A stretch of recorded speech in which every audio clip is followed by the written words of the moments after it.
Officer Delgado, take me through where you were when all this started going down. Actually, patrolling here in the town of Eatonville, we had a call go out, a disturbance, just people yelling.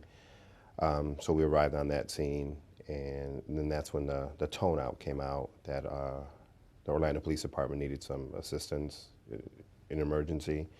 I was one of the officers that broke from my scene and headed out toward them. It wasn't until a lot closer that I was aware that it was an active shooter call inside the club, and he was actually still shooting inside the club. And what was your thought at that moment? Wasn't really thinking that much. It was just a matter of getting there. Once I arrived, I made contact with an OPD officer, and I asked him what was going on. You know, what did he have? Because they got more intel over us because it was happening in their jurisdiction. And he stated there was an active shooter. He was still inside the club. And I don't even think he finished his sentence until when we heard more shots ring out. We know the SWAT team arrived and took some time to go in and that the gunman had taken hostages. Where in all of this were you able to enter the club? You entered the club, right? Yes, when I was with the OPD officer and he told me there were shots fired. Like I said, I don't even think he finished the sentence when we heard more shots, and that's when 3 or 4 of us just ran into the club. We went into the patio side, and I didn't know of any other entrances at that time. I wasn't familiar with the club. Just that's where I made my entrance to. So you heard shots fired and you ran towards them? Yeah, I ran into the club because at that point there was a lot of people running out, yelling, screaming, crying.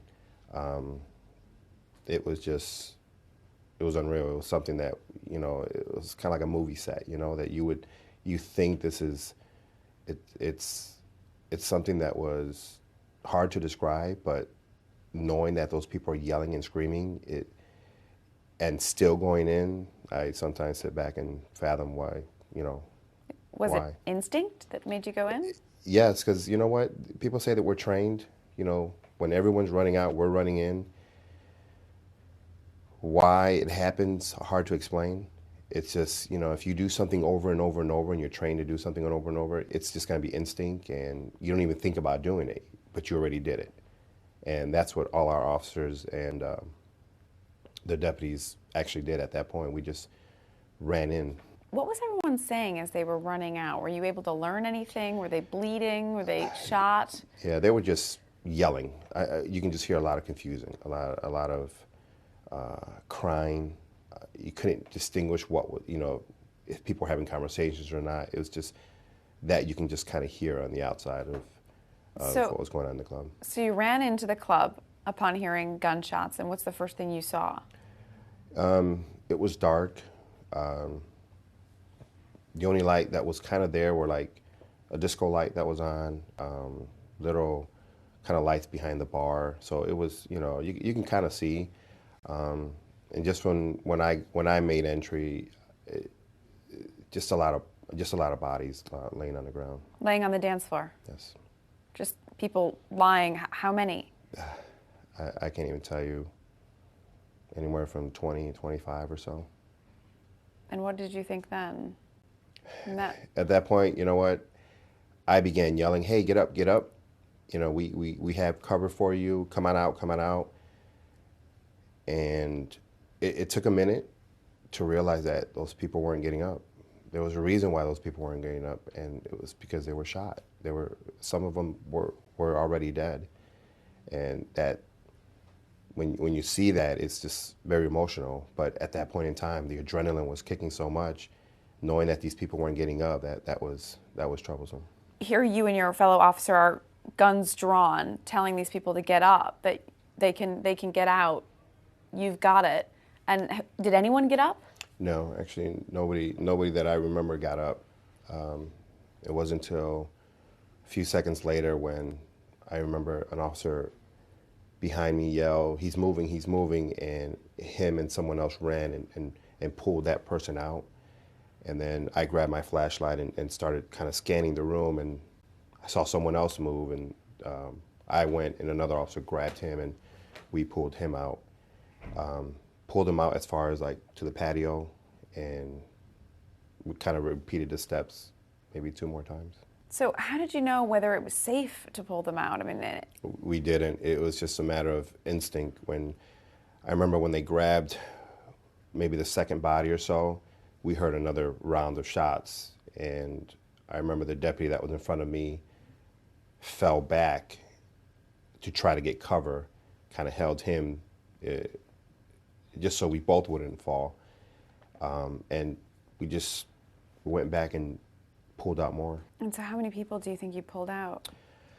I want to say maybe about three or four, with the assistance of other officers that were there. Angel says that you, the gentleman whose life you saved, said that you guys had a little conversation and you said to him, I'm going to have to drag you. And he said, what, you can't carry me? And you said, I'm going to have to drag you. Yeah, it was so slippery on that floor. A mixture of alcohol and blood and sweat. It was just very difficult to maneuver. I knew I wasn't going to be able to lift him up. It was just a matter of trying to drag him out, trying to stay as low as possible. Because again, he was shooting. I didn't know if he can see us. I didn't know if he was trying to shoot at us because we were trying to save those people. I just didn't know. You got to meet him. Yeah, it was. He got to meet you. Yeah, it was very, very touching, very emotional. Walked in, he had a huge smile on his face. I can almost guarantee he at that point wanted to get up, get out of his chair to hug me, but just when he grabbed me, and he just didn't want to let go. You can feel when somebody grabs you and is hugging you and they want to squeeze you, and that was his appreciation. What was that like for you? I go over it in my head now, and it was very emotional. I was just, I don't know why I didn't tear up, or start bawling, but I was just glad that I was able to help him out. Did you ever think you would end up responding to a situation like that in your career? No, never. I mean, like I said, you put this uniform on, you expect the worst, but what I witnessed, you see it overseas, you see it done in other places, but when it happens at home in your backyard, that's kind of really hits you like, wow, this is serious, this is real, and I pray that one day it all stops, because there's no reason someone should be taking people's lives, especially in that form or manner.